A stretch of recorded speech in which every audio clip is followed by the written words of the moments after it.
সম্মানিত বন্ধুগণ, আপনাদের সকলের প্রতি শান্তি, সালামুন আলাইকুম। শুরু করছি ইশার কোরআন পাঠ। আলহামদুলিল্লাহি রাব্বিল আলামিন, সুবহানাল্লাহি রাব্বিল আলামিন, সুবহানা রাব্বিনা। রব্বি আউযু বিকা মিন হামাযাতিশ শায়াতিন ওয়া আউযু বিকা রব্বি আন ইয়াহদুরুন। শুরু করছি 4 নম্বর সূরা নিসা, আয়াত প্রথম থেকে পাঠ শুরু। সূরা নিসার প্রথম থেকে পাঠ শুরু। আল্লাহ বলছেন, বিসমিল্লাহির রহমানির রহিম। ইয়া আইয়ুহান নাসুত্তাকু রাব্বাকুমুল্লাযী খালাকাকুম মিন নাফসিন ওয়াহিদাতিন ওয়া খালাকা মিনহা যাওজাহা ওয়া বাসসা মিনহুমা রিজালান কাসীরান ওয়া নিসাআ ওয়াত্তাকুল্লাহাল্লাযী তাসাআলুনা বিহি ওয়াল আরহাম ইন্নাল্লাহা কানা আলাইকুম রাকীবা। অনুবাদ ইসলামিক ফাউন্ডেশন। দয়াময় পরম দয়ালু আল্লাহর নামে। হে মানব মণ্ডলী, তোমরা তোমাদের প্রতিপালককে ভয় করো, যিনি তোমাদেরকে এক ব্যক্তি হইতে সৃষ্টি করিয়াছেন ও যিনি তাহা হইতে তাহার স্ত্রী সৃষ্টি করেন, যিনি তাহাদের দুইজন হইতে বহু নরনারী সরাইয়া দেন, এবং আল্লাহকে ভয় করো, যাহার নামে তোমরা একে অপরের নিকট যাচনা করো, অর্থাৎ প্রার্থনা করো বা চাও, এবং সতর্ক থাকো জ্ঞাতি বন্ধন সম্পর্কে। নিশ্চয়ই আল্লাহ তোমাদের উপর তীক্ষ্ণ দৃষ্টি রাখেন। তীক্ষ্ণ দৃষ্টি রাখেন। এই আয়াতে আল্লাহ বলছেন যে তিনি এক ব্যক্তি হইতে সৃষ্টি করিয়াছেন ও যিনি তাহা হইতে তাহার স্ত্রী সৃষ্টি করিয়াছেন, যিনি তাহাদের দুইজন হইতে বহু নরনারী সরাইয়া দেন। এখানে আরো একটা কথা যুক্ত করা আছে, সে কথাটা আল্লাহ এখানে বলেননি, আর এক জায়গা বলেছেন। আরো একটা কথা, সে কথাটা কি? এখানে কিন্তু বলা হয়েছে যে তাহা হইতে তিনি তাহার স্ত্রী সৃষ্টি করেন, যিনি তাহাদের দুইজন হইতে বহু নরনারী সৃষ্টি করেন। এখানে আর একটা কথা যেটা যুক্ত আছে, সেটা 7 নম্বর সূরা আরাফের 189 নম্বর আয়াতে। এই যে 7 নম্বর সূরা আরাফ আয়াত 189, আল্লাহ বলছেন যে তিনি তোমাদেরকে এক ব্যক্তি হইতে সৃষ্টি করিয়াছেন ও উহা হইতে তাহার স্ত্রী সৃষ্টি করেন। ঠিক এই কথাটুকু কিন্তু এখানেও আছে, যিনি তোমাদেরকে এক ব্যক্তি হইতে সৃষ্টি করিয়াছেন ও যিনি তাহা হইতে তাহার স্ত্রী সৃষ্টি করেন। স্ত্রী সৃষ্টি করেন। ঠিক এখানেও বলা হয়েছে তা উহা হইতে তাহার স্ত্রী সৃষ্টি করেন। এর পরের যে অংশটুকু যেটা ওখানে নাই সেটা আল্লাহ এখানে বলছেন যে যাহাতে সে তাহার নিকট শান্তি পায়। যাহাতে সে তাহার নিকট, সে কে? ওই যে এক ব্যক্তি, তিনি তোমাদেরকে এক ব্যক্তি হইতে সৃষ্টি করিয়াছেন। এক ব্যক্তি হচ্ছে আদম। সেই আদম হইতে তাহার স্ত্রী সৃষ্টি করেন, যাহাতে সে মানে আদম তাহার নিকট শান্তি পায়। তো আদমের যে প্রক্রিয়া, আমাদেরও সেই একই প্রক্রিয়া, পৃথিবীর প্রতিটি মানুষেরই একই প্রক্রিয়া যে সকলেই তাহার স্ত্রী হইতে শান্তি পায়। তো এইখানে যে কথাটা আমি বলছি যে তাহা হইতে স্ত্রী সৃষ্টি করেন যাহাতে সে তাহার নিকট শান্তি পায়, আল্লাহ বলছেন এই কথাটা এইখানে নাই। তো যিনি তাহাদের দুইজন হইতে বহু নরনারী ছড়াইয়া দেন। তো এই বিষয়টা আমরা সবাই জানি যে এই দুইজন হইতে পৃথিবীতে ছড়াইয়া দেন। অনেকে আবার এখানে প্রশ্ন করেন যে তাহলে এই দুইজন যদি প্রথমে সৃষ্টি হয় তা হইতে যে নরনারী সৃষ্টি করা হয়েছে, তাহলে এই নরনারীর মধ্য থেকে অর্থাৎ ভাই বোনের বিবাহ কিভাবে হলো, ভাইয়ের সাথে বোনের কিভাবে বিবাহ হলো? তার কারণ এই দুইজন হইতেই তো মানুষের আবির্ভাব, আর এখন কেন হচ্ছে না? তার মানে তারা মানে সে সময় বিবাহ ভাই বোনে হলো আর এখন হলো না, এখন হচ্ছে না, তাহলে কি আল্লাহ নিজের সুন্নাত নিজেই পরিবর্তন করেন? এইরকম একটা কথা অনেকেই বলে থাকেন। তো আমি তাদের উদ্দেশ্যে বলবো যতটুকু আমার জ্ঞান, যে এটা হচ্ছে আল্লাহর একটা পদ্ধতি, যে তিনি একবার আদম সৃষ্টি করেন, তা থেকে তার স্ত্রী সৃষ্টি করেন, এবং সেই স্ত্রীর মধ্য থেকে যতগুলো সন্তান সন্ততি আসেন তাদের মধ্যেই তিনি বিবাহ সম্পাদন করেন, এবং যখন নারী পুরুষ বেড়ে যায় তখন তিনি আর ওই ভাই বোনের মধ্যে বিবাহ রাখেন না। এটা পরবর্তী সম্প্রদায়ের জন্য আদেশ আসে যে তোমরা এখন ভাই বোনে বিবাহ করবে না, অন্যদের সাথে অন্যদের বিয়ে হবে। এইটাই হচ্ছে আল্লাহর একটা পদ্ধতি। কারণ এই পৃথিবী আল্লাহ ভেঙে ফেলবেন, আবার নতুন পৃথিবী তৈরি করবেন। সেই পৃথিবী কি খালি থাকবে? সে সময়ে তো আবার আল্লাহ আদম সৃষ্টি করতে পারেন যদি তিনি চান। যদি তিনি চান, পারেন না? তাহলে সে সময়ে কি তিনি এরকম দুইজন সৃষ্টি করবেন না? যদি চান। আমি কিন্তু আপনাকে বলিনি যে আবার সৃষ্টি হবে, আমি বলছি যদি চায়। তাহলে আবারও দুইজন সৃষ্টি করবেন যদি চায়, তাহলে সেই দুইজন থেকে আবারও নরনারী ছড়াই দিবেন, তাহলে তখনও ভাই বোনের মধ্যে বিবাহ হবে। আবার কিছুদিন পরে তিনি বলে দিবেন এখন আর ভাই বোনে বিবাহ নয়, এখন তোমরা অন্যদের সাথে অন্যরা বিবাহ করবে। এটাই আল্লাহর একটা সিস্টেম, যদি এরকম ভাবে হয়। এটা আমার একটা ধারণা মাত্র, আপনি আমার এই ধারণাকে উপেক্ষা করতে পারেন। এটা আল্লাহর একটা পদ্ধতি যে তিনি, কারণ ফেরেশতাদেরকে যখন বলা হলো যে আদমের প্রতি নতি স্বীকার করো, আদমের শ্রেষ্ঠত্বকে মেনে নাও, সেজদা করো, মানে লি আদামা ফাসাজাদু লি আদামা, অর্থাৎ আদমের জন্য নত হও, আদমের জন্য, তার মানে তার আদমের শ্রেষ্ঠত্বকে মেনে নাও। তো এই যে একটা বিষয়, তখন ফেরেশতারা বলল যে আপনি কি পৃথিবীতে এমন কাউকে পাঠাবেন যারা সেখানে গিয়ে ফাসাদ সৃষ্টি করবে, রক্তপাত করবে? তাহলে বোঝা যাচ্ছে যে ফেরেশতারা এই বিষয়টা জানে। ওই ইঙ্গিত থেকে বোঝা যাচ্ছে যে তাহলে আগেও কোনো এক সময় হয়তোবা এরকম ছিল, হয়তোবা। তা নাহলে ফেরেশতারা কিভাবে বলল? যদি থেকে থাকে তাহলে তখনও আদম ছিল, তখনও স্ত্রী ছিল। যদি হয়, যদি, তাহলে সেখানেও ভাই বোনে বিবাহ হবে, তার পরবর্তীতে আবার পরিবর্তন। এটাই তো আল্লাহর পদ্ধতি, যে পদ্ধতি এখন আমরা দেখতে পাচ্ছি যে প্রথমেই একজন সৃষ্টি করেন, তার মধ্য থেকে তিনি আরেকজন সৃষ্টি করেন, এই দুইজনের মধ্য থেকে তিনি নরনারী ছড়িয়ে দেন। তো নরনারী ছড়িয়ে দিতে গেলে প্রথমে ভাই বোনে বিবাহ হয়, তার পরবর্তীতে আবার সেটা তিনি বন্ধ করেন। এটাই তো তার নিয়ম। এই নিয়মের কোনো পরিবর্তন নাই। আল্লাহর যে এই নিয়ম, এই যে পদ্ধতি, এই নিয়মের কোনো পরিবর্তন নাই। কাজে এই বিষয়টা অনেকেই সামনে আনেন, অনেকবার আমি শুনেছি যে আল্লাহ তো এখানে ঠিক করেন নাই। লোকেরাও বলে ঠিক করেন নাই, কেমন দুঃসাহস তারা, কারণ তারা বিষয়টা অতটা অনুধাবন করতে পারে নাই বলে এরকমভাবে বলে। তা আমরা 1 নম্বর আয়াত বললাম। দ্বিতীয় আয়াতে আল্লাহ বলছেন যে ইয়াতিমদেরকে তাহাদের সম্পদ ধন সম্পদ সমর্পণ করিবে এবং ভালোর সঙ্গে মন্দ বদল করবে না। তোমাদের সম্পদের সঙ্গে তাহাদের সম্পদ মিশাইয়া গ্রাস করিও না।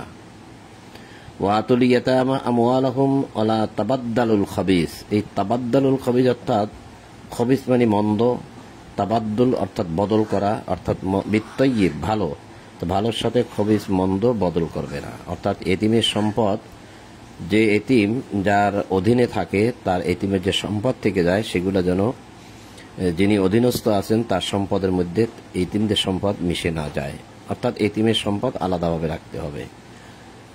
ওয়ালা তাকুলু আমওয়ালাহুম ইলা আমওয়ালিকুম। তোমাদের সম্পদের সঙ্গে তাহাদের সম্পদ মিশাইয়া গ্রাস করিও না। ইন্নাহু কানা হুবান কাবীরা। নিশ্চয়ই ইহা মহাপাপ। তো এর সমাধানটা আপনি আরো এক জায়গা থেকে নিতে পারেন, সেটা হচ্ছে এই সূরারই 127 নম্বর আয়াত। 127 নম্বর আয়াতে এই প্রসঙ্গে একটা কথা আছে। এই হচ্ছে 127 সূরা নিসারই 127। আর লোকে তোমার নিকট নারীদের বিষয়ে ফতোয়া জানতে চায়। ফতোয়া ওয়াস্তাফতুনাকা ফিন নিসা। ওয়াস্তাফতুনাকা শব্দের অর্থ হচ্ছে ফতোয়া। তা ফতোয়া জানতে চায়। আল্লাহ বলতেছেন যে বলো আল্লাহ তোমাদেরকে তাহাদের সম্বন্ধে বিধান জানাইতেছেন। ইউফতিকুম অর্থাৎ ফতোয়া দিচ্ছেন। কুলিল্লাহু ইউফতিকুম, এখানে হচ্ছে ওয়াস্তাফতুনাকা, তারা তোমার নিকট নারীদের সম্বন্ধে ফতোয়া জানতে চায়। আল্লাহ তোমাদেরকে তাহাদের সম্বন্ধে ফতোয়া জানাইতেছেন। তাহলে ফতোয়াদাতা কিন্তু আল্লাহ। আল্লাহ দাবি করছেন যে কুলিল্লাহ বলো, ইউফতিকুম তিনি তোমাদেরকে ফতোয়া দিচ্ছেন, ফিহিন্না নারীদের বিষয়। তা নারীদের বিষয়ে যদি ফতোয়া আল্লাহ দিয়েই থাকেন তাহলে তো ফতোয়াদাতা আল্লাহ। আল্লাহ যদি ফতোয়াদাতা হয় তাহলে মানুষ কিভাবে সেখানে ফতোয়াদাতা দাবি করে আমার বুঝে আসে না। মানুষ কি ফতোয়া দিতে পারবে? মানুষকে কি সেই বিধান দেওয়ার হুকুম আছে? যদি বিধান কিছু দিতেই হয় এখান থেকে পড়ে শোনাইতে হবে। তাই সে এখান থেকে যদি পড়ে শোনায় তাহলে তো সে নিজে কোনো ফতোয়াদাতা হতে পারে না, সেটা আরেকজনের বিধান পড়ে শোনাইছে।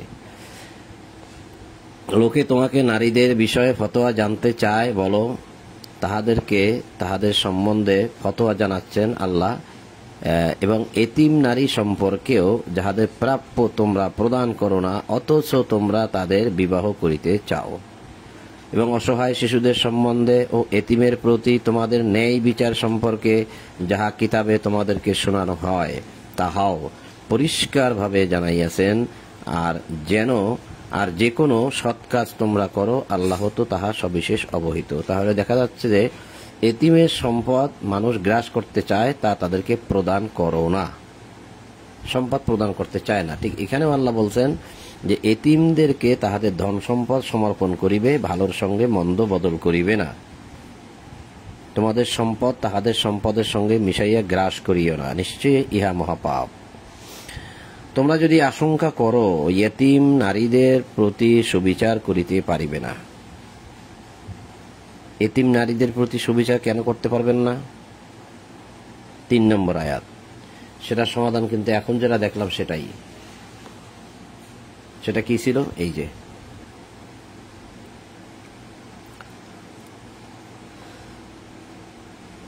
ইয়াতিম নারী সম্পর্কে যাহাদের প্রাপ্য তোমরা প্রদান করো না, অথচ তোমরা তাদেরকে বিবাহ করিতে চাও।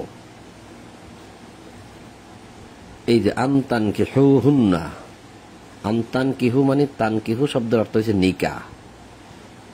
যে ওয়ালা তাআতুহুন্না মা কুতিবা লাহুন্না ওয়া তারগাবুনা আনতানকিহুহুন্না ওয়াল মুস্তাদাফিনা মিনাল বিলদান। তাদের সম্পদ তোমরা তাদেরকে দিতে চাও না, প্রদান করতে চাও না, অথচ কি করতে চাও তোমরা? সেই এতিম নারীদেরকে তোমরা বিবাহ করিতে চাও। তাহলে বোঝা যাচ্ছে যে এতিম যারা আছে তাদেরকে মানুষ বিবাহ করতে চায়। কেন করতে চায়? যে এতিমকে যদি বিবাহ করা যায় তাহলে তার সমস্ত সম্পদ নিজের কাছে আনা যায়, নিজের করায়ত্ত করা যায়, নিজে সব দখল করা যায়। তাদের প্রাপ্য তোমরা প্রদান করো না, অথচ তোমরা তাদেরকে বিবাহ করতে চাও।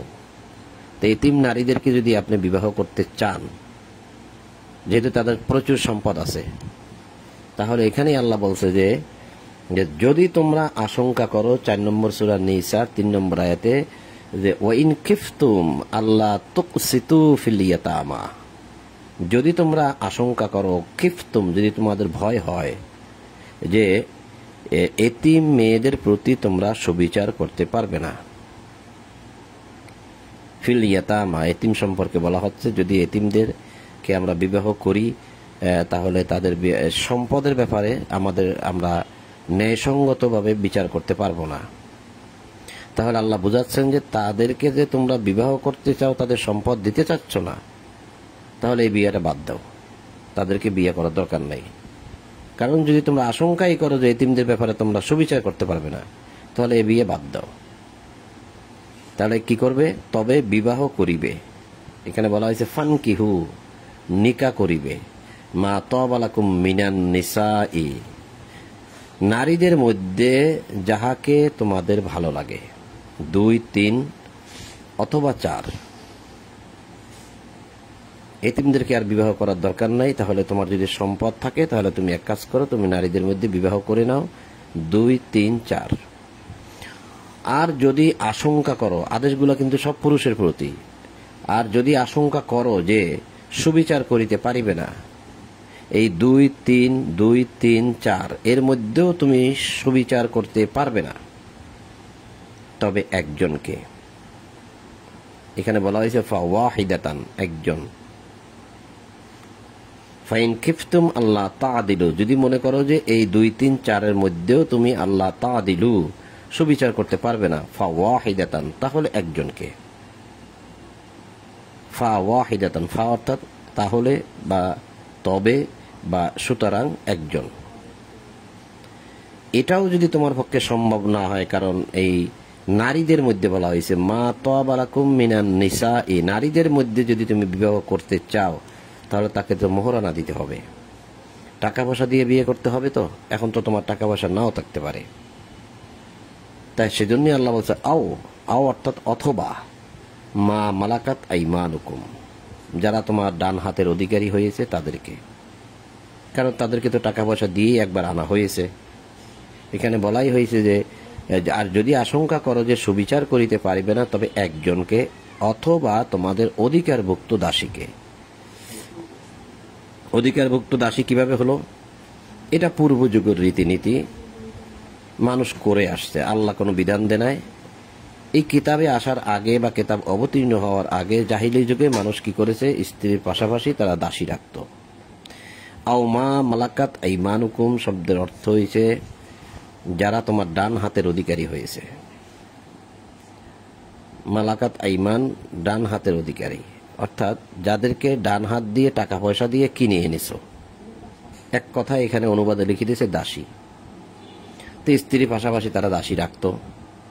এটা কিতাব নাজিল হওয়ার আগে মানুষ করত। এখন যারা ঈমান এনেছে তারা কি করবে?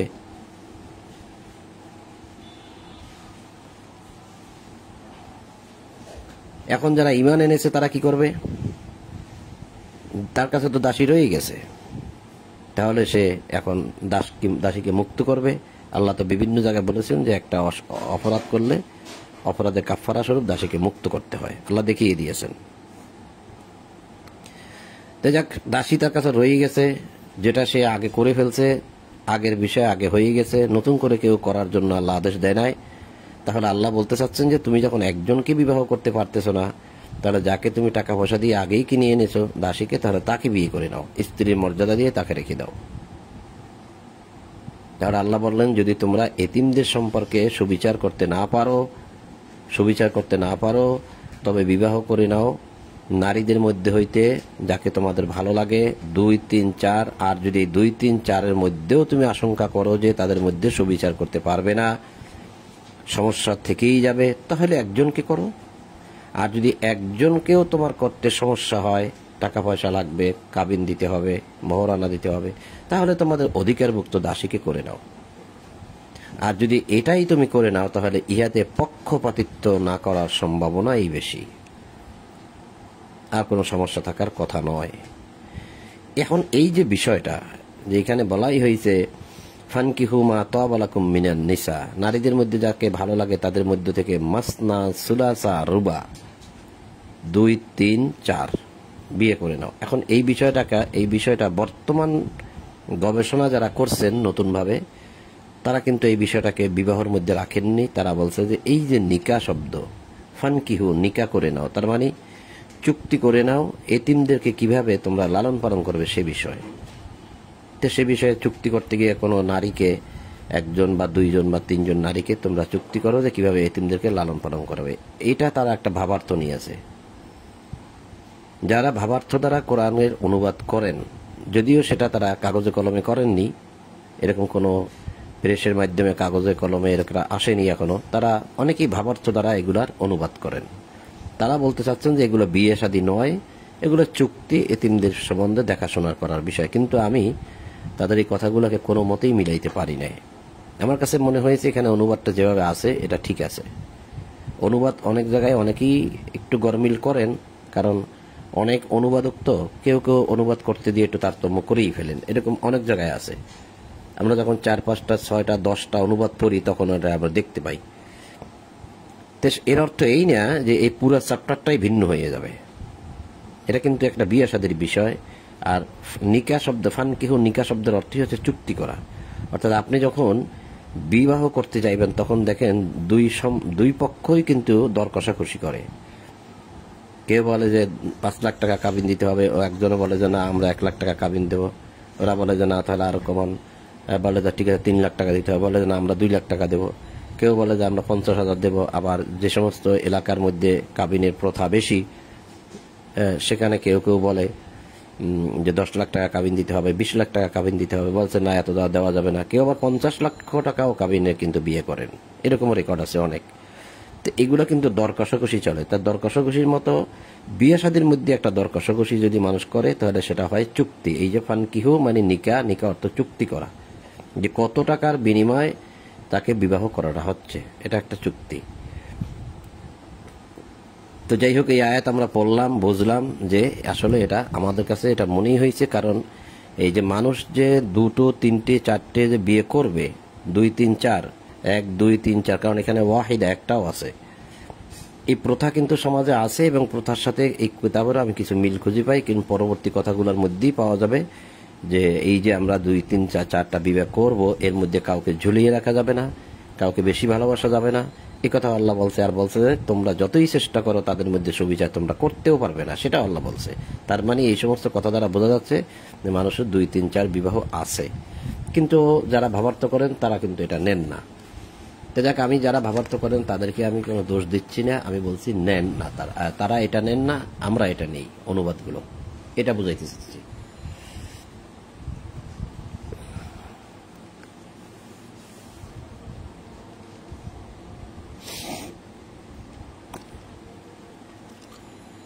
চার নম্বর আয়াতে বলছে সূরা নিসার,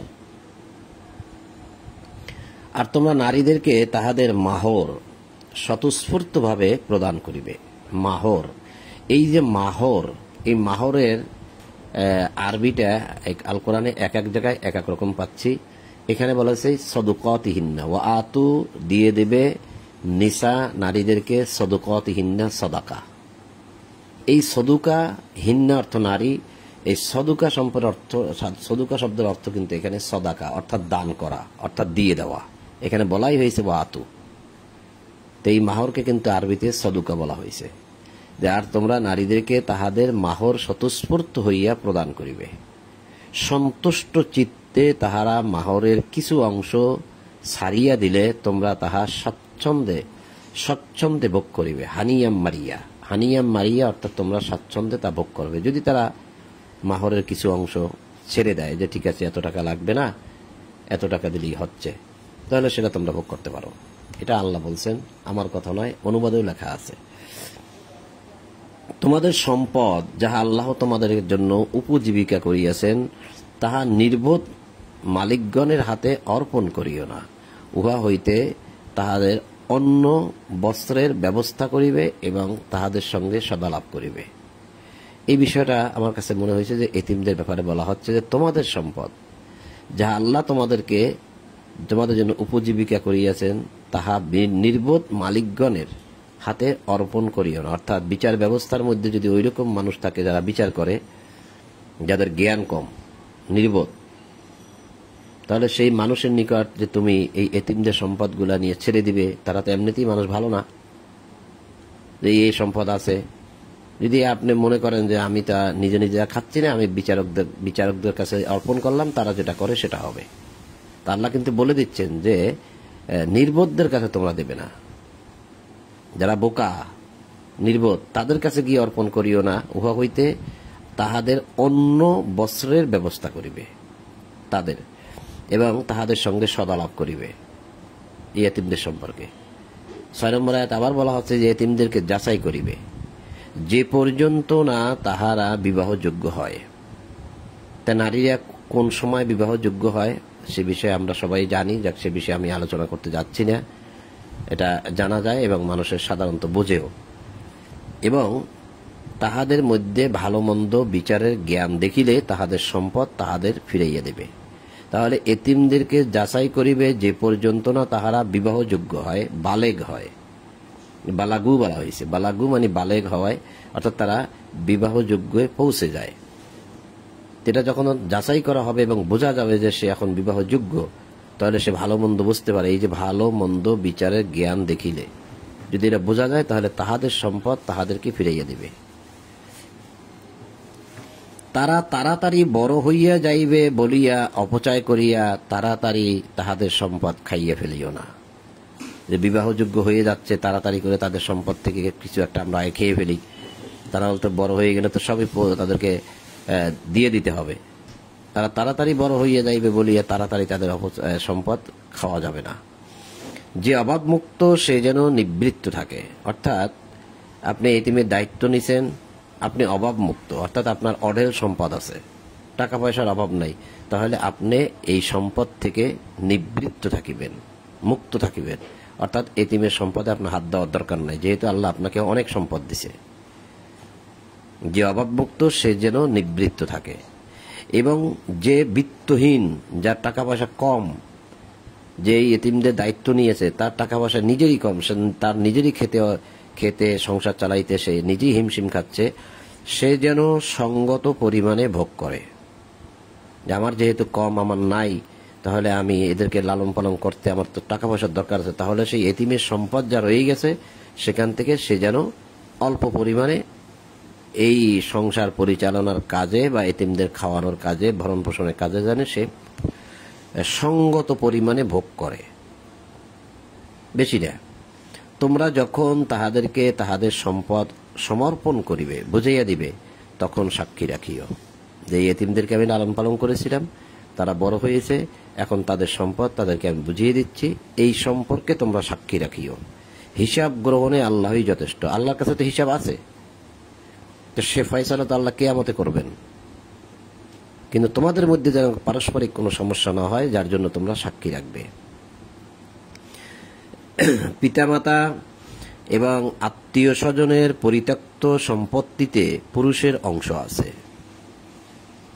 পিতামাতা এবং আত্মীয় স্বজনের পরিত্যক্ত সম্পত্তিতে পুরুষের অংশ আছে, এবং পিতামাতা ও আত্মীয় স্বজনের পরিত্যক্ত সম্পত্তিতে নারীরও অংশ আছে। তাহলে দেখা গেল দোনোজনেরই অংশ আছে। উহা অল্প হোক অথবা বেশি হোক, এক নির্ধারিত অংশ আছে। যেমন আপনার পিতামাতার পরিত্যক্ত সম্পত্তিতে আপনার অংশ আছে, নারীর অংশ আছে, আপনার বোনের অংশ আছে। এখন আপনার পিতামাতা না, আপনার আত্মীয় স্বজনের সম্পত্তিতে, যেমন আপনার চাচা থাকতে পারে, চাচা জ্যাঠারা যারা আছে তাদের, বা এই যে মামা বাড়ির একটা সম্পদ যেটা আছে সেখানে, তারা তো আপনার আত্মীয় স্বজন, তাদের সম্পদের মধ্যেও আপনার সম্পদ থাকতে পারে, যেহেতু মায়ের ওখান থেকে একটা সম্পদ পাওয়া যায়। আল্লাহ সেটাই বলছেন, তাতে তাদের অংশ আছে। 8 নম্বর আয়াতে বলছে সূরা নিসার, সম্পত্তি বন্টনকালে আত্মীয়, এতিম এবং অভাবগ্রস্ত লোক উপস্থিত থাকিলে তাহাদেরকে উহা হইতে কিছু দিবে এবং তাহাদের সঙ্গে সদালাপ করিবে। আচ্ছা বলুন তো, এই কাজটা কি কোনোদিন আপনারা কেউ দেখেছেন? আমরা করেছি। সম্পত্তি বন্টনকালে আত্মীয় স্বজন উপস্থিত থাকলে, এতিমরা উপস্থিত থাকলে, অভাবগ্রস্তরা উপস্থিত থাকলে তাহাদেরকে উহা হইতে কিছু দিবে। কেউ দিয়েছে আজ পর্যন্ত? আমি দেখি নাই। আপনারা দেখেছেন? তাহলে তো আল্লাহর এই বিধান কেউ মানছে না। তাহলে জান্নাতে যাওয়ার আশায় আমরা বসে আছি, কত ইবাদত বন্দেগী করতেছি জান্নাতে যাওয়ার জন্য, কিন্তু আল্লাহর এই কথা না মেনে আমরা জান্নাতে যাচ্ছি। শুধু সম্পদ বন্টন নয়, আমরা তো দেখতে পাচ্ছি বর্তমান সমাজে সম্পদ দিতেই চায় না, সমস্ত সম্পদগুলো গ্রাস করতে চায় এবং এক সম্পদের জন্য একজন আরেকজনকে খুন করে ফেলে, হত্যা করে ফেলে। তাহলে আল্লাহর বিধান কোথায় প্রতিষ্ঠিত হলো? তাহলে আল্লাহ যে বললেন আকিমুস সালাত, সালাত প্রতিষ্ঠা করো, কোথায় হলো সালাত প্রতিষ্ঠা? আমি যে দেখতে পাচ্ছি না। তো এখন আপনি আত্মীয় স্বজন বা এতিম এরা যদি বন্টনকালে থাকে বা অভাবগ্রস্ত মিসকিন, এখানে বলা হয়েছে অল মাসাকিনু উলুল কুরবা, নিকটবর্তী যারা আছে আত্মীয় স্বজন, অলিয়াতামা যদি এতিম থাকে, অল মাসাকিন যদি মিসকিন থাকে, ফারজুকুহুম মিনহু, তাহলে সেই রিজিক থেকে তাদেরকে কিছু দেবে। এটা রিজিক মিনহু। অকুলু লাহুম কওলাম মারুফা, এবং তাহাদের সঙ্গে সদালাপ করিবে, ভালোভাবে কথা বলবে। অকুলু লাহুম কওলাম মারুফা মানে মানুষের সঙ্গে সদালাপ করার জন্য অনেক আয়াতে আল্লাহ বলছেন, সেটা আমরা অনেক সময় দেখি, এখন আর দেখাচ্ছি না। মোট কথা আল্লাহ তাদের সাথে ভালো ব্যবহার করতে বলছে। মূল কথা যেটা আমি বুঝাইতে চাচ্ছি যে এতিমকে সম্পদ বন্টনকালে কে দেয়, অভাবগ্রস্তকে কে দেয়, আত্মীয়কে কে দেয়? কারণ এই যে সম্পদ বন্টন যদি আপনি করতে যান, সেখানে আপনাকে ভাবতে হবে এরা কি শুধুমাত্র জায়গা জমি? শুধু কি জায়গা জমি? এই সম্পদ বন্টনকালে তো আপনি দেখবেন যে আপনার জায়গা জমি বন্টন করতেছেন, ওই জায়গা জমির মধ্যে অনেক ফসল রয়েছে, ফল রয়েছে, বিভিন্ন রকম ফসল রয়েছে। তা সেগুলা থেকেও যদি যখন আপনি বন্টন করবেন, তখন যদি সেখানে অভাবগ্রস্ত উপস্থিত থাকে, এতিম থাকে, তাহলে তাদেরকে দিতে হবে। যেহেতু তারা উপস্থিত আছে, তাদেরকে দিয়ে তাদেরকেও একটু শান্তি দিতে হবে। কারণ কেন দিবেন আপনি, সে কথা কিন্তু আল্লাহ 9 নম্বর আয়াতে বলে দিচ্ছে যে আপনি কেন দিবেন তাদেরকে। 9 নম্বর আয়াতে যাই। এরপরে আল্লাহ বলছেন যে তাহারা যেন ভয় করে যে অসহায় সন্তান পিছনে ছাড়িয়ে গেলে তাহারাও তাহাদের সম্বন্ধে উদ্বিগ্ন হইত। তার মানে আজকে আপনি সম্পদ বন্টন করতেছেন, কাউকে কিছু দিচ্ছেন না, এমন একটা সময় এমন তো হতে পারে যে আপনি নিজে অসহায় হয়ে পড়েছেন, দুর্বল হয়ে পড়েছেন, বা আপনার মৃত্যু হয়ে যাচ্ছে, আপনার কোনো সম্পদ নাই, আপনার সন্তানও এতিম হয়ে গেল, আপনিও মিসকিন হয়ে গেলেন। সে সময় যদি অন্যরা সম্পদ বন্টন করে, তখন আপনার কেমন মনে হইবে যে আমি তো দুর্বল, অসহায়, মিসকিন, আমার সন্তানরাও কিছু খেতে পারতেছে না, সবাই উপোস, ওরা কত সম্পদ বন্টন করতেছে, যদি আমাদেরকে কিছু একটা দিত কত ভালো হইতো। আপনি কি ভাববেন না এটা? সে কথা আল্লাহ অ্যাডভান্স বলে দিলেন, তাহারা যেন ভয় করে যে অসহায় সন্তান পিছনে ছাড়িয়ে গেলে তাহারাও তাহাদের সম্বন্ধে উদ্বিগ্ন থাকতো। অর্থাৎ এই যে সম্পদ বন্টনের যে বিষয়টা এখানে দেখলাম আমরা, যে আত্মীয় স্বজন, এতিম এবং অভাবগ্রস্ত লোক উপস্থিত থাকিলে তাহাদেরকে উহা হইতে কিছু দিবে। এখন যে আল্লাহ দিতে বললো, তাহলে আপনি এটা দিবেন। আর যদি আপনিও মরে যান বা আপনিও যদি অসুস্থ হয়ে পড়েন বা অসহায় হয়ে পড়েন, তাহলে আপনিও কিন্তু এরকম একটা আশা করতে পারেন যে তারা যদি আমাদেরকে দেয় কত ভালো। তাহলে আপনার চিন্তাটা আপনাকে আগেই করতে হবে। এই সম্পদ বন্টনের সময় আপনার পরবর্তী অবস্থা কি হতে পারে সেটা আগে চিন্তা ভাবনা করেই মানুষকে আপনি এখন দিবেন। সে কথা কিন্তু আল্লাহ সূরা নিসার 9 নম্বর আয়াতে বলছে। 10 নম্বর আয়াতে বলছে যাহারা এতিমদের সম্পদ অন্যায়ভাবে গ্রাস করে। এখানে বলছে ইয়াকুলুনা আমওয়ালাল ইয়াতামা। ইয়াকুলুনা মানে খায়, আমওয়াল অর্থাৎ মাল, ইয়াতিম অর্থ এতিম, মানে যারা এতিম হয়ে গেছে, পিতৃহীন।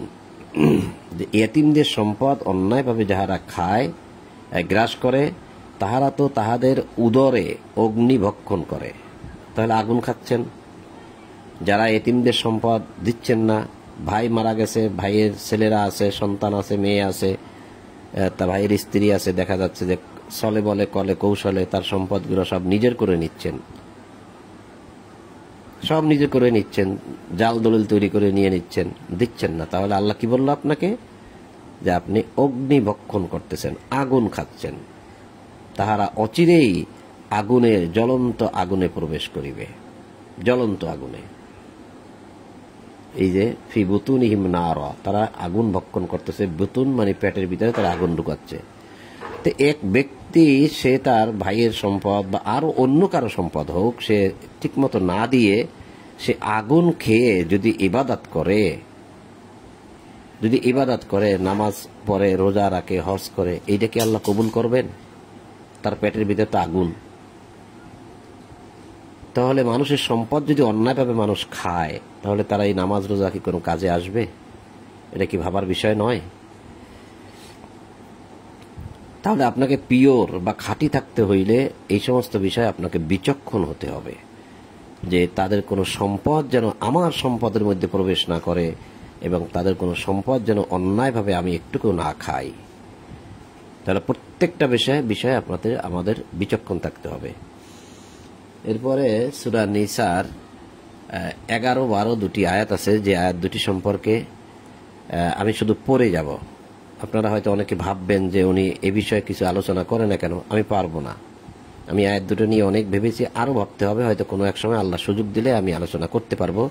আমি এখন পর্যন্ত পারিনি। এই আয়াত দুটি আমার বুঝতে একটু অসুবিধাই হয়। যারা বুঝেন ভালো, তারা হয়তো কাউকে বুঝিয়ে দিবেন, বা আপনি যদি ভালো বুঝেন তাহলে কমেন্ট বক্সে আসেন, আমি আপনার কাছ থেকে ভালো বুঝে নিব।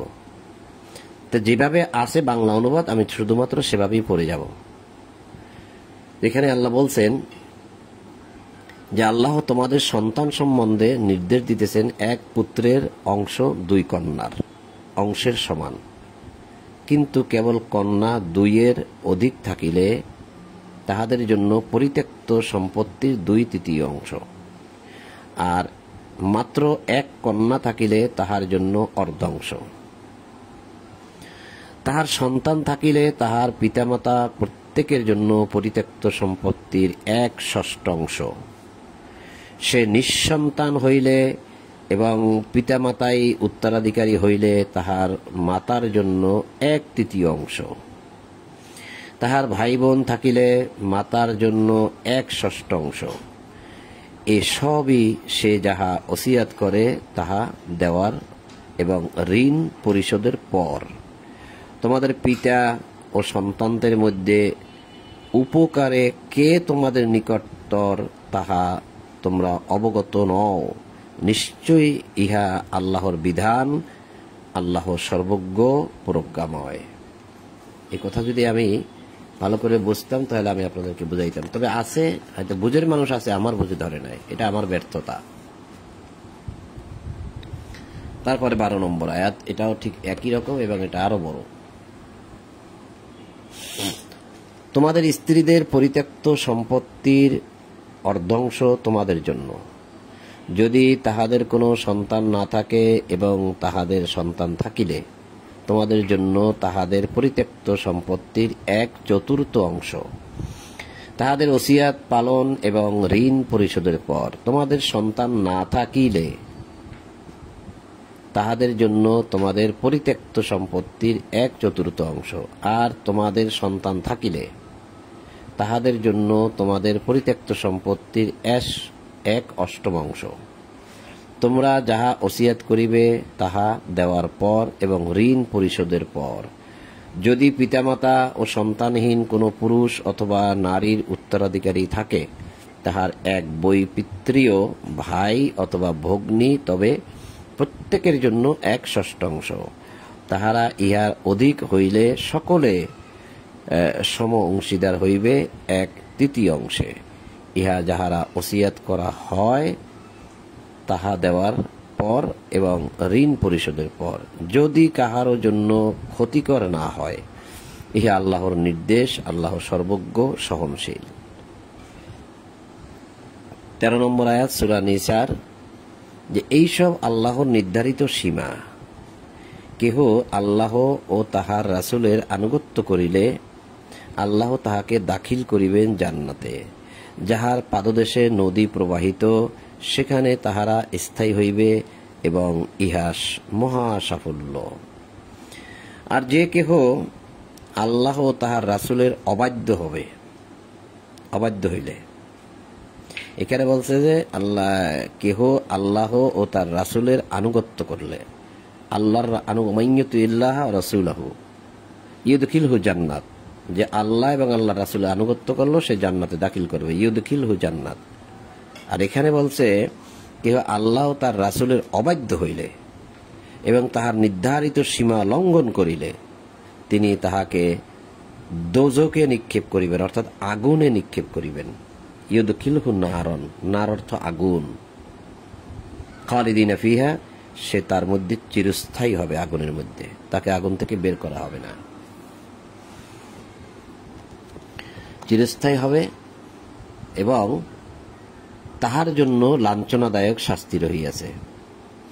তোমাদের নারীদের মধ্যে যাহারা ব্যভিচার করে, তাহাদের বিরুদ্ধে তোমাদের মধ্য হইতে 4 জন সাক্ষী তলব করিবে। যদি তাহারা সাক্ষ্য দেয়, তবে তাহাদেরকে গৃহে অবরুদ্ধ রাখিবে, যে পর্যন্ত না তাহাদের মৃত্যু হয় অথবা আল্লাহ তাহাদের জন্য অন্য কোনো ব্যবস্থা করেন। এখন এটা নিয়ে, এই আয়াতটা নিয়েও অনেক তর্ক বিতর্ক, অনেক আলোচনা আছে। তারপরে বলছে যে এখানে তোমাদের মধ্যে যে 2 জন ইহাতে লিপ্ত হয়, এখানে বলেছে আল্লাতি ইয়াতিনাল ফাহিশাতা মিনান নিসাইকুম, তোমাদের নারীদের মধ্যে, নিসাইকুম। আর এখানে বলছে তোমাদের মধ্যে যে 2 জন ইহাতে লিপ্ত হয়, তাহলে 2টি বিষয় ভিন্ন, তাহাদেরকে শাস্তি দিবে। তোমাদের মধ্যে যে 2 জন ইহাতে লিপ্ত হইবে তাদেরকে শাস্তি দিবে। শাস্তিটা কি দিবে? 2 জন লিপ্ত হইলে শাস্তিটা কি দিবে?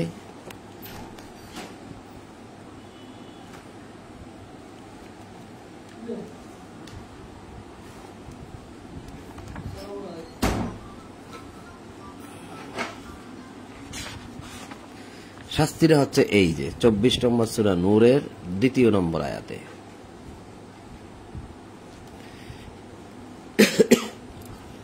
এখানে আল্লাহ বলছেন যে আয-যানিয়াতু ওয়াজ-যানি ফাজলিদু কুল্লা ওয়াহিদিন মিনহুমা মিআতা জালদা, ব্যভিচারিণী ও ব্যভিচারী উহাদের প্রত্যেককে 100 কষাঘাত করিবে। কষাঘাত মানে কোষে আঘাত করিবে, অর্থাৎ ওই যে বেত্রাঘাত, চাবুক, দোররা, যেগুলো আমরা শুনি আর কি। 100 কাকে? ব্যভিচারিণী, ব্যভিচারী, আয-যানিয়াতু ওয়াজ-যানি, এ হচ্ছে তাদের শাস্তি। আল্লাহর বিধান কার্যকরী করণে উহাদের প্রতি দয়া যেন তোমাদেরকে প্রভাবান্বিত না করে, এই বিধান পালন করতে গিয়ে যেন তাদের প্রতি তুমি কোনো দয়া না দেখাও, যদি তোমরা আল্লাহে ও পরকালে বিশ্বাসী হও, তাহলে এটা কার্যকর করতেই হবে। কিন্তু আমরা দেখতে পাচ্ছি বর্তমানে যারা এইরকম জেনা, আয-যানিয়াতু ওয়াজ-যানি, জেনা যারা করে, তাদেরকে মাটি পর্যন্ত কোমর মাটি পর্যন্ত, মাটির মধ্যে কোমর পর্যন্ত গেড়ে চতুর্দিক থেকে পাথর মেরে নিক্ষেপ করা হচ্ছে। এটা কার বিধান? আল্লাহকে এই বিধান দিয়েছেন আল কোরআনে? মানুষ রচিত বিধান, মানব রচিত বিধান। আল্লাহ এখানে স্পষ্ট করে দিলেন যে ব্যভিচারিণী ও ব্যভিচারী উহাদের প্রত্যেককে 100 কোষে আঘাত করিবে। তা হয়ে গেল, এটাই তো করার কথা ছিল। মাটির মধ্যে কোমর পর্যন্ত গেড়ে তারপরে তাকে চতুর্দিক থেকে অনেক মানুষ মিলে পাথর মারতে মারতে মারতে তাকে হত্যা করা হবে, এই বিধান তো কোরআনে কোনো জায়গায় পেলাম না। এটা তো নাই কোরআনে। তাহলে এই বিধানগুলো কে দিল? সমাজ কিভাবে এটা জানলো? সমাজ কেনই বা এটা করে? আল্লাহ তো এটা বলেননি। আবার দেখেন, ব্যভিচারিণী ও ব্যভিচারী উহাদের প্রত্যেককে 100 কষাঘাত করিবে।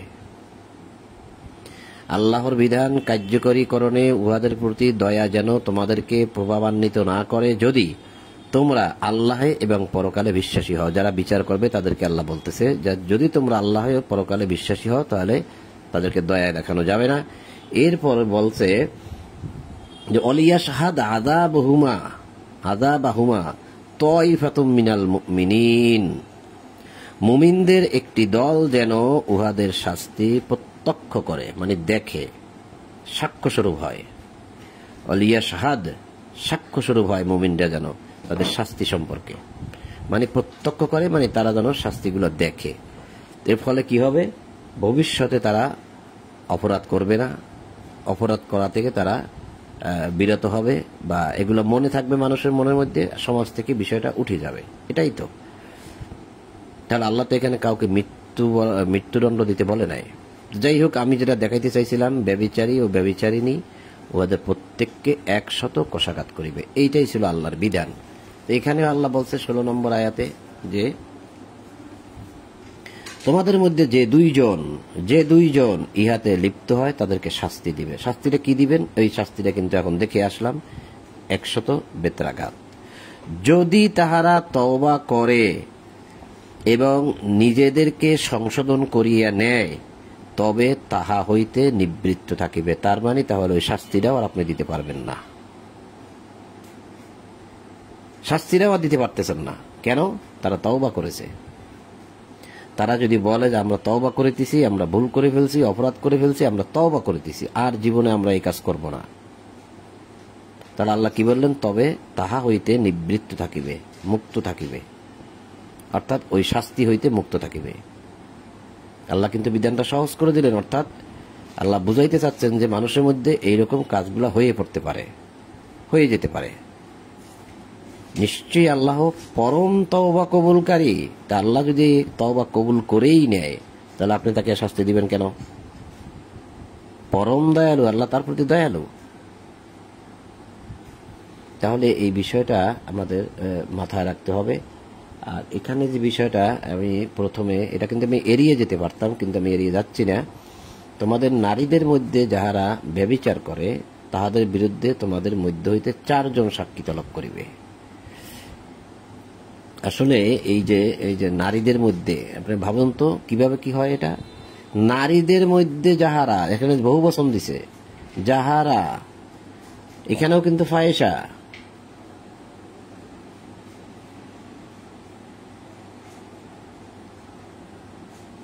আচ্ছা, নারীদের মধ্যে যাহারা আল্লাতি ইয়াতিনাল ফাহিশাতা, ফাহিশা অর্থাৎ ব্যভিচার করে বা অশ্লীল কাজ করে। এটা ফাহিশা শব্দের অর্থ কিন্তু অশ্লীল কাজ করা, অশ্লীল, ফাহিশা কাজ মানে অশ্লীল করা। তোমাদের নারীদের মধ্যে যাহারা ব্যভিচার করে তাদের বিরুদ্ধে তোমরা তোমাদের মধ্য হইতে 4 জন সাক্ষী তলব করিবে। এখন এই নারীদের মধ্যে কি ফাহিশা কাজ, কি অশ্লীল? অনেক লোকই প্রশ্ন করেন যে ভাই, এই নারী তো একা একা ফাহিশা কাজ করে না, 2 জন লাগে তো। কারণ 16 নম্বর আয়াতই বলছে সূরা নিসার 16 যে তাদের মধ্যে যে 2 জন ইহাতে লিপ্ত হবে। তাহলে নারীর বিষয়টা আলাদা হলো কেন? তা আপনি একটু ভাবেন তো, বিষয়টা কি এরকম হতে পারে না যে নারী মিলে তারা কোনো অশ্লীলতা করেছে, যেটা বর্তমানে অনেক জায়গায় পাওয়া যায়, যেটাকে আপনার সমকামী বলা হয় আর কি। সেটা পুরুষদের মধ্যেও থেকেও হয়, নারীদের মধ্যেও থেকেও হয়। সেটা হইতে পারে না যে নারীর মধ্যে যারা এই সমকামিতা করেছে, এখন তোমরা চাচ্ছ কি তাদেরকে বিচার করতে, এই করতে সেই করতে? আল্লাহ বলছে তাহলে 4 জন সাক্ষী উপস্থিত করো, তারা এরকম ভাবে করছে কিনা নিজেরা ফাহিশা কাজ মানে অশ্লীল কাজ করেছে। এখানে কিন্তু পুরুষ নাই, আপনি এখানে পুরুষদেরকে আনতেই পারবেন না, কারণ আল্লাহ বলে নাই। আল্লাহ বলছে তোমাদের নারীদের মধ্যে যাহারা ব্যভিচার করে, যারা ফাহিশা কাজ করে, অশ্লীল কাজ করে, তাদের বিরুদ্ধে তোমাদের মধ্যে হইতে তাহলে 4 জন সাক্ষী তলব করো। তুমি এগুলো জানলে কিভাবে? তুমি এগুলো দেখলে কিভাবে? যদি তাহারা সাক্ষ্য দেয় 4 জনে, তবে তাহাদের গৃহে অবরুদ্ধ করিবে, যে পর্যন্ত না তাহাদের মৃত্যু হয়। যদি 4 জন মানুষ সাক্ষ্য দিতে পারে, তাহলে এখানে আবার একথা বলার পর আল্লাহ বলছে অথবা আল্লাহ তাহাদের জন্য অন্য কোনো ব্যবস্থা করেন। তা আল্লাহ তো ব্যবস্থা রাখবেন। তারা মৃত্যু পর্যন্ত কি এক জায়গায় থাকবে? তারা তওবা করবে না? ব্যবস্থা তো হয়েই যাচ্ছে। এই যে আল্লাহ তো বলছে তাহারা তওবা করে, আর আল্লাহ তওবাকারী, তো তওবা কবুলকারী, তারা তো অবশ্যই তওবা করবেন। কেউ কেউ মৃত্যু পর্যন্ত একটা ঘরের ভিতরে আবদ্ধ থাকবে, এটা আল্লাহ একটা ধমক দিচ্ছেন, ভয় লাগাচ্ছেন, যাতে করে মানুষ সাবধান হয়। এখন আল্লাহ তো বলেই দিয়েছে, যে পর্যন্ত না তাহাদের মৃত্যু হয়, অথবা আও ইয়াজআল আল্লাহু লাহুন্না সাবিলা, আল্লাহ তাদের জন্য কোনো পথ বলে দেন। তো পথ তো আল্লাহ বলে দিচ্ছেন যে তারা তওবা করবে, তওবা করলে তাদের সে শাস্তি মাফ হয়ে যাবে। এটা আমার বুঝ, আমি এভাবে বুঝেছি, তাই আপনাদের সামনে রাখলাম। এখন আমার এই বুঝটা যদি আপনার কাছে বেখাপ্পা মনে হয়, অযৌক্তিক মনে হয়, আপনি ছেড়ে দিন আমার এই কথাটাকে। এখানে যেভাবে আছে সেটা তো আমি পড়ে শুনাইছি, সেটা নিয়ে নেন। আমারটা আপনার রাখার দরকার নাই, মানারও দরকার নাই। আর আপনিও যদি পারেন এটার একটা সমাধান দিয়ে দিলে আমরাও সেটা জানতে পারবো, ভালো সমাধান। 17 নম্বর আয়াতে আল্লাহ বলছেন, আল্লাহ অবশ্যই সেই সব লোকের তওবা কবুল করিবেন যাহারা ভুলবশত মন্দ কাজ করে এবং সত্তর তওবা করে, অর্থাৎ ফিরে আসে মন্দ কাজ থেকে। ইহারাই তাহারা যাহাদের তওবা আল্লাহ কবুল করেন, আল্লাহ সর্বজ্ঞ প্রজ্ঞাময়। তাহলে এরা তো এদের তওবা আল্লাহ কবুল করেই নেবেন, তাহলে আপনি আর কিভাবে তাকে শাস্তিটা দিবেন? আল্লাহ অবশ্যই সেই সব লোকের তওবা কবুল করেন যারা ভুলবশত মন্দ কাজ করে সত্তর তওবা করে। তওবা করে মানে তওবাটা কিভাবে করে? যে আমি অপরাধ করেছি, এটা আর আমি করব না, ওই কাজ থেকে আমি ফিরে আসছি, এটাই তো তওবা। তওবা শব্দের অর্থই হচ্ছে ফিরে আসা। আগে যে কাজ করেছে সে কাজ থেকে ফিরে আসার নামই হচ্ছে তওবা, যে তারা তওবা করে, অর্থাৎ ওই কাজ থেকে তারা ফিরে আসে।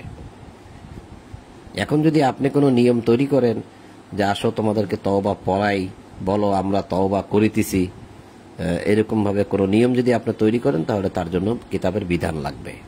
আমরা কিন্তু কিতাবে ওইরকম কোনো বিধান পাই না।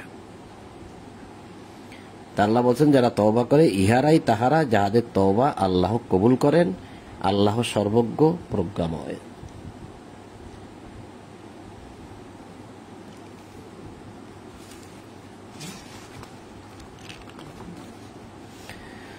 এরপরে আল্লাহ বলছে তওবা তাহাদের জন্য নয় যাহারা আজীবন মন্দ কাজ করে।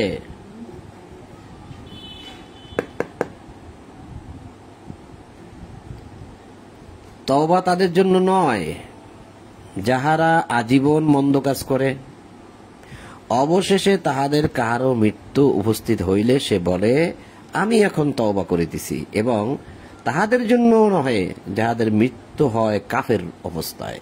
ইহারাই তাহারা যাহাদের জন্য মর্মান্তিক শাস্তির ব্যবস্থা রহিয়াছে। তাহলে যারা সবসময় মন্দ কাজ করে আর যখন মৃত্যু উপস্থিত হয় তখন বলে যে কাউকে ডেকে আনো, সে আমাকে একটু তওবা করাই দিক, এরকম রিসালা বা এরকম নিয়ম নীতি সমাজে আছে এবং আমি চোখেও দেখেছি। মৃত্যু যখন আসে মুমূর্ষু অবস্থায়, বোঝা যাচ্ছে যে সে আর বাঁচবে না, অনেক দিন হয়ে গেল, এখন সে বিছানায় পড়ে আছে, তাকে একটু তওবা করাও। তো এতদিন সে ভালো কাজ মোটেই করে না, অন্যায় কাজ করেছে বেশি বা ভালো কাজ করেছে কম, এখন আপনি তাকে তওবা করাচ্ছেন, তার আমলনামার কি হবে?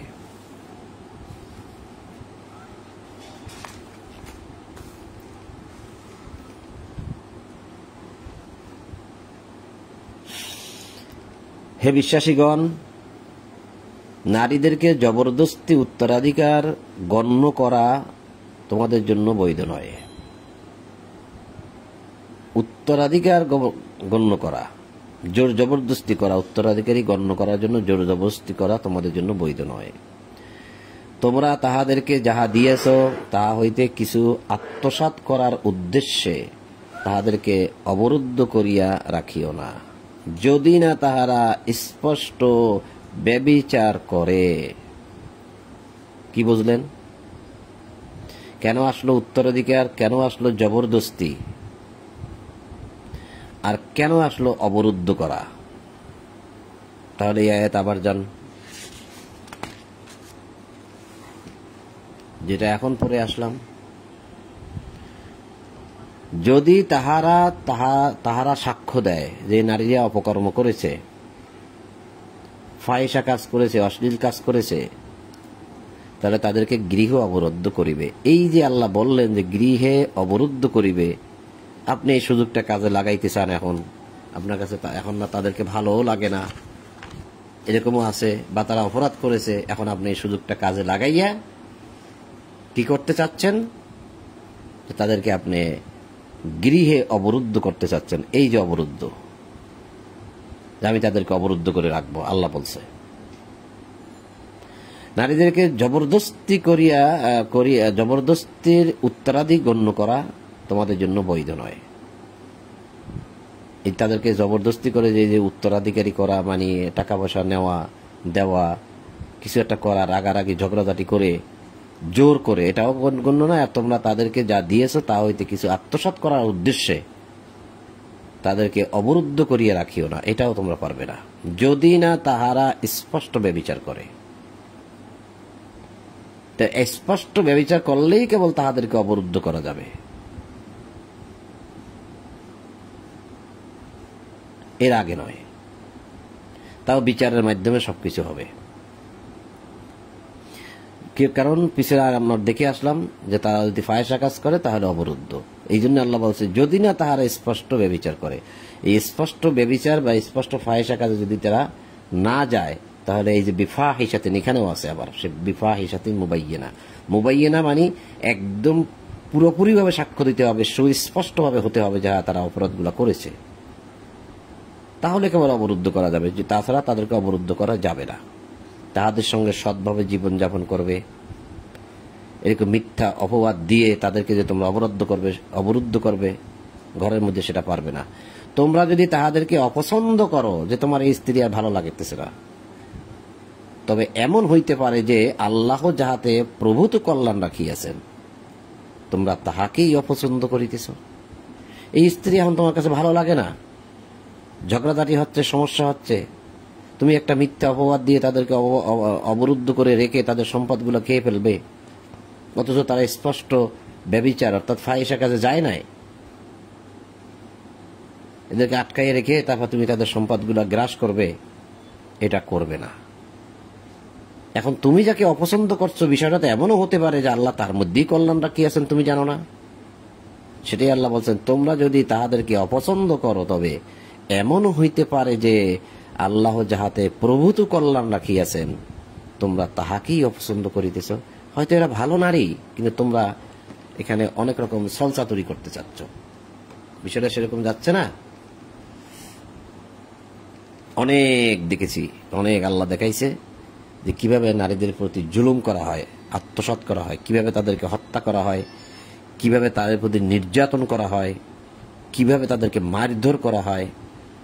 গতকালকে একটা ভিডিও দেখলাম যে এক স্ত্রীকে তার স্বামী উঠানে দাঁড় করিয়ে, উঠানের মধ্যখানে দুইটা গাছ আছে, একটু ফাঁক আছে, গাছের বিশাল ফাঁক আছে, দুই পাশে দুই গাছের সাথে তার দুই হাত বেঁধে তারপরে ইচ্ছা মতো পিটাচ্ছে।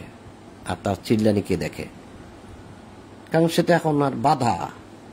আবার কাউকে গাছের সাথে বেঁধে তারপরে ইচ্ছা মতো পিটায়, এগুলো কি আল্লাহ বলেছে? এরা কি মানুষ? এরা কি মুসলিম দাবি করতে পারে? আবার এই কাজগুলো যে এখন হচ্ছে তা না, এটা পূর্বে হয়েছে। আল্লাহ তাই বলতেছেন, তোমরা যদি এক স্ত্রীর স্থলে অন্য স্ত্রী গ্রহণ করা স্থির করো যে আমি একে রাখবো না, ফাহিশা কাজ করে, অন্যায় করে, এরকম, হ্যাঁ, মানে এক স্ত্রীর বদলে অন্য স্ত্রী। এখন এখানে একটা বিষয় আছে যেটা আসবে এখন, যে আপনার 2-3 স্ত্রী আছে, হয়তো আপনি এখন চাচ্ছেন না যে এই স্ত্রীটা অন্যায় বেশি করে, ফাহিশা কাজ করে, আমি তাকে রাখবো না। এটাই আল্লাহ বলছে, যদি তোমরা এক স্ত্রীর স্থলে অন্য স্ত্রী গ্রহণ করো। এখন আপনার কাছে আছে 4জন, এখন আর একটা করতে চাচ্ছেন, পারতেছেন না, বিধানে নাই, তাহলে একজনকে বাদ দিয়ে দিলে আপনি আর একটা নতুন করতে চাচ্ছেন। এরকম তো অনেক রকম মন মস্তিষ্ক হইতে পারে মানুষের। তো সেটাই আল্লাহ বলছে যে এক স্ত্রীর বদলে যদি অন্য স্ত্রী গ্রহণ করতে চাও এবং তাহাদের একজনকে অগাধ অর্থ দিয়ে থাকো, একজনকে বলছে এখানে, কেন বলছে একজনকে? তাহলে বোঝাই যাচ্ছে যে এখানে একের অধিক স্ত্রী আছে, যেটা সূরা নিসার 3 নম্বর আয়াতে আমরা দেখে আসছি। যদিও আমি সেখানে বলছিলাম যে অনেকেই ভাবার্থ দ্বারা সেটাকে নিচ্ছেন না, 2, 3, 4 সেটা নিচ্ছেন না অনেকেই ভাবার্থ দ্বারা। কিন্তু দেখেন এখানেই কিন্তু প্রমাণ হচ্ছে যে আপনি একজনকে অগাধ অর্থ দিয়া থাকো, অর্থাৎ একজনকে বেশি সম্পদ দিয়েছেন। এটা হয় কি, একজনকে বেশি দিয়েছে, এটার মানেটা কি বিবাহ করার সময় হয়তো আপনি একজনকে বিবাহ করেছিলেন, সেখানে আপনার মোহরানা বেশি একটা লাগে নাই। আবার নেক্সট টাইমে যখন আপনি আরেকটা বিবাহ করতে যাচ্ছেন, সেখানে হয়তো দেখা যাচ্ছে যে তারা বেশি দাবি করছে, সে বেশি আপনাকে দিয়েই তাকে আনতে হয়েছে। এই তো, তাহলে এর পরিমাণটা বেশি হয়ে গেল না? যে তাহাদের একজনকে অগাধ অর্থ দিয়ে থাকো, অগাধ সম্পদ যদি তোমরা দিয়ে থাকো, তবুও উহা হইতে কিছুই প্রতিগ্রহণ করিও না। অর্থাৎ যদি তুমি তাকে তালাক দিতেই চাও, রাখতে নাই চাও, তাহলে যে সম্পদ তাকে দেওয়া হয়েছিল সে সম্পদ তাকে সম্পূর্ণরূপে দিয়ে দেবে, ওখান থেকে মোটেও রাখতে পারবে না। তালাকের বিধান যখন আমরা পড়েছি, সেখানেও কিন্তু কথাগুলো স্পষ্টভাবে আমরা পড়েছি যে তাদেরকে যখন তালাক দেবে, তাদেরকে যে সম্পদ দেওয়া হয়েছিল তা পুরোপুরিভাবে তাদেরকে সমর্পণ করতে হবে, মোটেও রাখতে পারবে না। তোমরা কি মিথ্যা অপবাদ এবং প্রকাশ্য পাপ দ্বারা উহা গ্রহণ করিবে? মিথ্যা অপবাদ কেন? ওই যে এখানে একটা আয়াত দেখলাম, বিফাহিশা,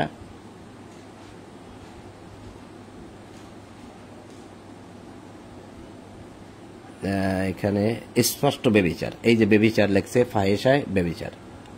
আবার পিছনের আয়াতে দেখে আসলাম আমরা 15 নম্বর আয়াতে, যে তোমাদের নারীদের মধ্যে যারা ফাহিশা কাজ করে, তো এইরকম তারা করে নাই, না করা সত্ত্বেও আপনার ক্ষমতা আছে বলে আপনি তাদেরকে মিথ্যা অপবাদ দিচ্ছেন যে তারা এই কাজগুলো করেছে, তাই তাদেরকে আপনি ঘরে আবদ্ধ করতেছেন, অবরুদ্ধ করে রাখতেছেন, করে তারপরে এই পাপ অর্জন দ্বারা তার যে সম্পদ তাকে আপনি দিচ্ছেন না, জোর করে, এই জবরদস্তি করে, এই যে জবরদস্তির উত্তরাধিকার, জবরদস্তি করে আপনি তার সম্পদের মালিক হতে চাচ্ছেন। এটা করা যাবে না। যে তোমরা কি মিথ্যা অপবাদ এবং প্রকাশ্য পাপাচার দ্বারা উহা গ্রহণ করিবে? প্রশ্নবোধক চিহ্ন। আর কিরূপে তোমরা উহা গ্রহণ করিবে? যখন তোমরা একে অপরের সঙ্গে সঙ্গত হইয়াছ। তখন তো ভালো ছিল, যখন নারী পুরুষ একসাথে ছিল, স্বামী স্ত্রী, তখন তো কত ভালো ছিল, সঙ্গত হয়েছ তাদের সাথে। আর এখন ভালো লাগে না। এবং তাহারা তোমাদের নিকট হইতে দৃঢ় প্রতিশ্রুতি লইয়াছে যে আমি তোমার স্ত্রী, তোমার যাবতীয় বিষয় আমি তোমাকে শান্তি দেব, তোমার সংসার গুছিয়ে রাখবো, কত রকম প্রতিশ্রুতি দিয়েই তো সে আসছে। আর এখন ভালো লাগে না। নারীদের মধ্যে তোমাদের পিতৃপুরুষ যাদেরকে বিবাহ করিয়াছে, তোমরা তাহাদেরকে বিবাহ করিও না। তোমাদের পিতৃপুরুষ, তোমাদের পিতা, দাদারা, চাচারা যাদেরকে বিবাহ করছে, তোমরা তাদেরকে বিয়ে করো না। হয়তো কোনো কারণবশত ছেড়ে দিয়েছে। কারণ বিষয়টা এমনও হয় যে অনেক দেখা যাচ্ছে যে অনেক মানুষ 70-80 বছর বয়সেও বিয়ে করেন, তো সে তো আর বেশি দিন বাঁচে না। তা সে হতে পারে আপনার পিতৃপুরুষ, আপনার পিতা, আপনার দাদা, আপনার চাচা, যে একদম 70-80 বছর বয়সে দেখা। আমরা তো দেখি এখন তথ্য প্রযুক্তির যুগে দেখতে পাই যে 30 বছর বা 20 বছরের মেয়েকে, মহিলাকে বিয়ে করেছে একজন 80 বছরের বৃদ্ধ, এরকম তো দেখি। তা সে তো আর বেশি দিন বাঁচে না। তা না বাঁচলে এখন আপনি যদি বলেন যে আমার বাবা বিয়ে করছিল বা দাদা বিয়ে করছিল, এখন মেয়েটা তো এখনো মানে বুড়ি হয় নাই, আমি তাকে বিয়ে করব, আপনি এটা পারবেন না। তবে এটা জাহিলি যুগে ছিল, হয়তো বা আল্লাহ বলতেছেন, যেহেতু হয়তো কেউ করেছে, এরকম নাও করতে পারে, জানি না আমরা। আল্লাহ আদেশ দিচ্ছেন, নারীদের মধ্যে তোমাদের পিতৃপুরুষ যাদেরকে বিবাহ করিয়াছে, তোমরা তাহাদেরকে বিবাহ করিও না। তবে পূর্বে যাহা হইয়াছে, এই যে পাওয়া গেল। তাহলে পূর্বে করেছে, কেউ করে ফেলছে, করেই যখন ফেলেছে, এখন সে তো কোরআনের প্রতি ঈমান আনছে, রাসূলের প্রতি ঈমান আনছে, এখন কি করবে? বউটাকে ছেড়ে দিবে না? আল্লাহ বলছে, পূর্বে যা হয়েছে নিশ্চয়ই তাহা অশ্লীল, অতি ঘৃণ্য ও নিকৃষ্ট আচরণ। এরকম হয়।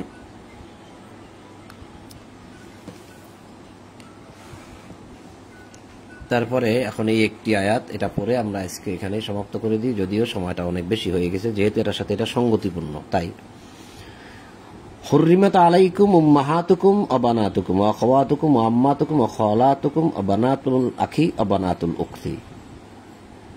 তোমাদের জন্য হারাম করা হয়েছে, হুররিমা হারাম করা হয়েছে, হুররিমাত নিষিদ্ধ করা হয়েছে, অবৈধ করা হয়েছে তোমাদের জন্য তোমাদের মা, কন্যা, বোন, ফুফু, খালা, ভাইয়ের মেয়ে, বোনের মেয়ে, দুধমাতা, দুগ্ধমাতা। তো এটা তো আমরা বুঝি যে দুগ্ধমাতা কিভাবে হয়। দুগ্ধ ভগিনী, মানে দুধ বোন, দুধ মা দুধ বোন, অর্থাৎ তারপরেও বলতেছি যে দুগ্ধ মাতা আর দুগ্ধ বোন। যে মনে করেন আপনি একজন মহিলা দুধ পান করে বড় হয়েছেন, কারণ আপনার মা হয়তো মারা গেছে বা দুধ পান করাইতে পারে না, একজন মহিলা সে বলল আমি দুধ পান করাবো, তা আপনি তাকে আপনাকে সে দুধ পান করিয়ে বড় করছে। এখন বড় হয়ে গেছেন, এমন একটা সময় আসলো পরিস্থিতিতে এখন আপনি বলতে চাচ্ছেন আমি একেই বিয়ে করব।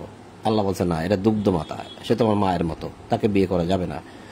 দুগ্ধ ভগিনী, দুগ্ধ ভগিনী মানে দুধ বোন। আমি কিন্তু সরল বাবায় বলে গেছিলাম দুধ বোন মানে যে একটা মেয়েকে আমার মা দুধ পান করাইছে, আমিও আমার মায়ের দুধ পান করেছি, আর ওই মেয়েটাকেও আমার মা দুধ পান করিয়েছে। হয়তো সেই মেয়েটার মা ছিল না, মারা গেছে, বা যে কোনো কারণে, বা দুগ্ধ পাচ্ছে না, ইত্যাদি ইত্যাদি। এখন ওই মেয়েটাকে আমার মা দুধ পান করাইছে, মেয়েটা বড় হয়েছে, একই সাথে বড় হয়েছি আমি আর সে। এখন যদি আমি বলি যে মেয়েটাকে তো আমার বাবা জন্ম দেয় নাই, আমি একে বিয়ে করব না, সে যেহেতু আমার মায়ের দুধ পান করেছে, আল্লাহ বলছে এই দুগ্ধ ভগিনী হুররিমা, তোমার জন্য হারাম করা হয়েছে, নিষিদ্ধ করা হয়েছে, অবৈধ করা হয়েছে। শাশুড়িকে বিবাহ করতে পারবে না, নিষেধ। তোমাদের স্ত্রীদের মধ্যে যাহার সঙ্গে সঙ্গত হইয়াছ, একটা স্ত্রীকে বিবাহ করেছ, তার একটা মেয়ে আছে, মেয়ে সহই তুমি বিবাহ করেছো, মেয়েটা বড় হয়েছে, সে মেয়েটার সাথেও তোমার বিয়ে করা যাবে না, সে মেয়েটাকে তুমি বিয়ে করতে পারবে না যদি ওই স্ত্রীকে সাথে সঙ্গত হয়ে থাকো। যাহারা তোমাদের অভিভাবকত্বে আছে, অর্থাৎ ওই মেয়েটা তো এখন তোমার অধীনেই আছে, তুমি চাচ্ছ যে আমি এই স্ত্রী লোকটাকে, নারীটাকে বিয়ে করছি, তার মেয়েটাকেও বিয়ে করবো না, এটা হবে না। তবে যদি তাহাদের সাথে সঙ্গত না হইয়া থাকো, তাহলে তাহাতে তোমাদের কোনো অপরাধ হবে না। অর্থাৎ মহিলাকে বিয়ে আমি করেছি, কিন্তু আমি তাকে এখনো স্পর্শ করিনি, একদিন হলো, দুদিন হলো, 3 দিন হলো, স্পর্শ করিনি। অথবা আমি এখন মহিলাকে বিয়ে করেছি, তার একটা মেয়ে আছে, বিয়ে করেছি, আমার এখন মনে চাচ্ছে যে আমি তাকে বিয়ে করব না, তার মেয়েকে বিয়ে করব, যেহেতু আমি তাকে স্পর্শ করিনি। আল্লাহ বলছে স্পর্শ যদি না করে থাকো, তাহলে ওই মেয়েটাকে তুমি বিয়ে করতে পারবে। এবং তোমাদের জন্য নিষিদ্ধ করা হয়েছে তোমাদের ঔরসজাত পুত্রের স্ত্রী, অর্থাৎ নিজের ছেলের বউকে, নিজের ছেলে মারা গেল বা ছেড়ে দিল স্ত্রীকে, তাহলে আমি তাকে বিয়ে করতে পারবো না ওই মহিলাকে। এবং 2 বোনকে একত্রিত, 2 ভগ্নীকে একত্রিত করা, 2 বোন একসাথে বিয়ে করা যাবে না। হ্যাঁ, 1 বোন নাই, বিয়ে করছিলাম, সে মারা গেছে, পরবর্তীতে তার আর একটা বোন আছে, সেটাকে আমি করতে পারবো, কিন্তু 2 বোনকে একসাথে বিবাহ করা যাবে না।